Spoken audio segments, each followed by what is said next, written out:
भ्रष्टाचार का जिन्न एक बार फिर से बाहर निकल कर आ गया है। भ्रष्टाचार के मामलों में चर्चित रहने वाली आम आदमी पार्टी, मुख्य तौर पर इनके मुखिया अरविंद केजरीवाल, फिर से एक बार चर्चा में है। नमस्कार दोस्तों, मैं हूं वीरेंद्र गुप्ता। आप देख रहे हैं नमस्ते दिल्ली बीबीपी।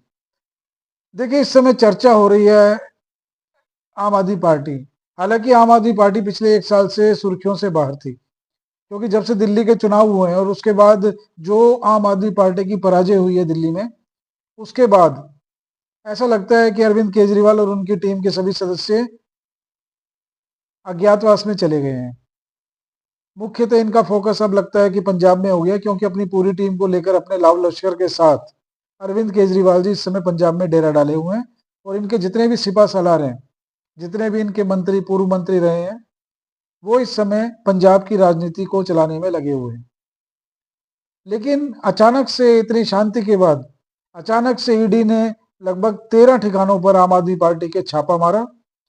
और जो दिल्ली विधानसभा के अध्यक्ष हैं विजेंद्र गुप्ता जी, उन्होंने एक ये उनके हिसाब से जो उनका आरोप है कि 2018-19 में कुल 5590 करोड़ रुपए की लागत से 24 अस्पतालों के निर्माण के लिए, जिसमें 11 नए अस्पताल बनने थे और 13 पुराने अस्पतालों का विस्तार किया जाना था, इनकी परियोजनाओं को मंजूरी दी गई थी। लेकिन ये परियोजनाएं अपने तय समय पर पूरी नहीं हो पाई।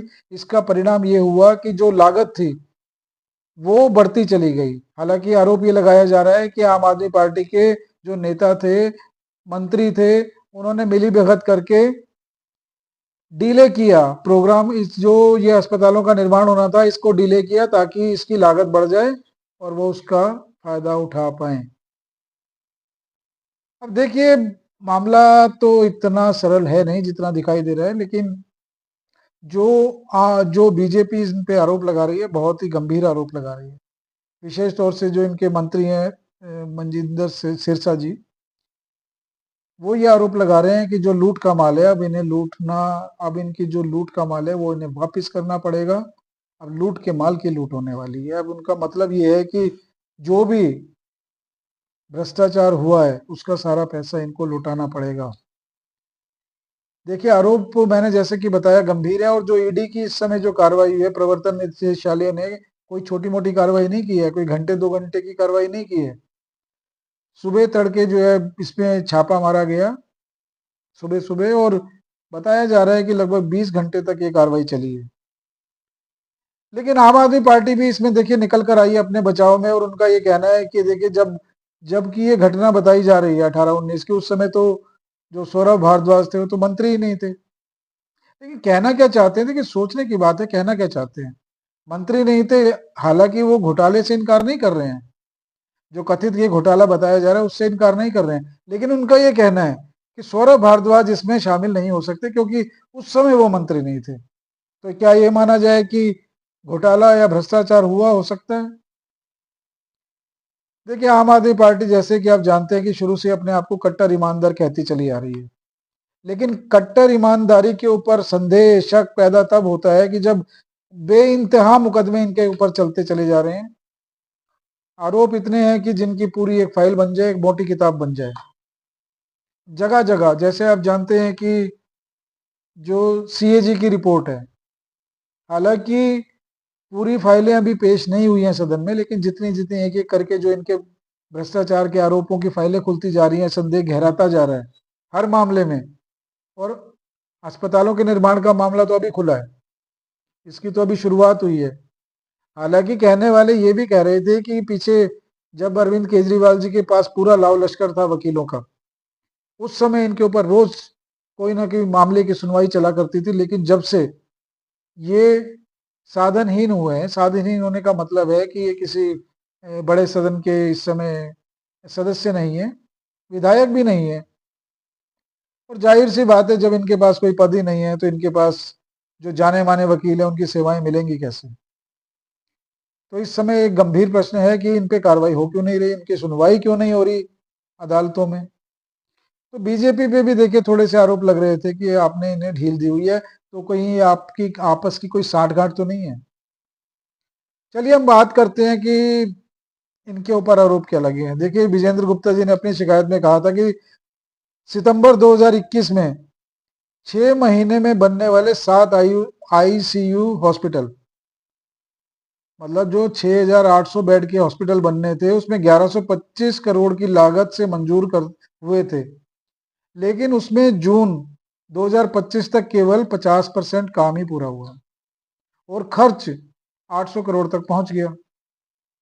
इसके अलावा एलएनजेपी अस्पताल में नई इमारत की लागत भी 465 करोड़ से बढ़कर 1125 करोड़ रुपए हो गई, क्योंकि देखिए जब तक ये टाइम बढ़ता गया लागत बढ़ती चली गई और निर्माण भी पूरा नहीं हुआ। अब ये आरोप लगा रहे हैं कि 94 पॉलिक्लिनिक की योजना 168 करोड़ में बनी थी, लेकिन 220 करोड़ रुपए खर्च करने के बाद भी सिर्फ 52 पॉलिक्लिनिक ही बन पाए। वित्तीय पारदर्शिता से बचने के लिए हेल्थ इंफॉर्मेशन मैनेजमेंट सिस्टम को भी जानबूझकर रोका गया और कम लागत वाले एनआईसी के ई हॉस्पिटल जैसे विकल्पों को नजरअंदाज किया गया। मामले की जांच कर रही एंटी करप्शन ब्यूरो ने मई में खुलासा किया है कि परियोजनाओं की लागत बढ़ाई गई, उसमें जानबूझकर देरी की गई, साथ ही फंड का दुरुपयोग भी किया गया, जिससे सरकार को भारी नुकसान हुआ। देखिए ये तो इनके आरोप थे। अब इन आरोपों की सबसे जब गहराई से अभी पड़ताल होगी, क्योंकि ईडी ने तो अभी छापा मारा है और बताया जा रहा है कि उसे कुछ इलेक्ट्रॉनिक से संबंधित कुछ दस्तावेज मिले हैं, कुछ और भी दस्तावेज मिले हैं जिनसे कि आरोपों की पुष्टि भी होती है। अब क्या सबूत मिले हैं, क्या दस्तावेज मिले हैं, देखिए तो आने वाले वक्त में ही पता चलेगा। लेकिन इनके देखिए सभी प्रमुख नेता सक्रिय हो गए हैं। अरविंद केजरीवाल जी भी एक्टिव हो गए हैं और जो इनकी प्रमुख नेता हैं इस समय दिल्ली की, आतिशी मार्लिना जी, वो भी सुपर एक्टिव हो गई हैं। उनका ये कहना है कि देखिए बदनाम करने की साजिश है, कुछ भी नहीं है। बीजेपी इस तरह के आरोप, झूठे आरोप लगाती रहती है, उसका काम यही है। और जब भी इलेक्शन नजदीक आते हैं तो इस तरह के आरोप लगा दिए जाते हैं।